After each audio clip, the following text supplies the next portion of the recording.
mga dapat natin aabangan mga kapamilya sa Batang Quiapo na wag natin papalampasin ang bawat episode ng telesiring ito.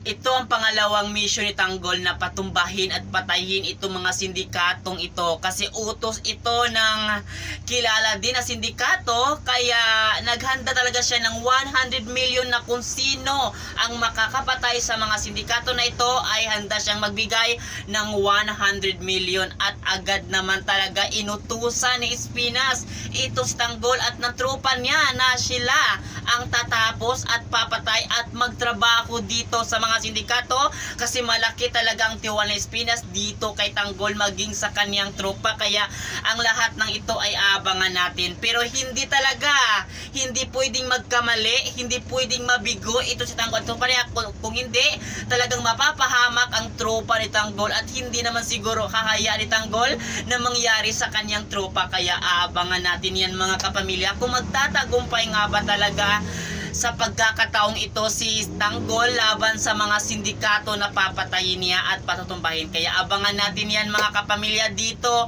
sa Batang Quiapo.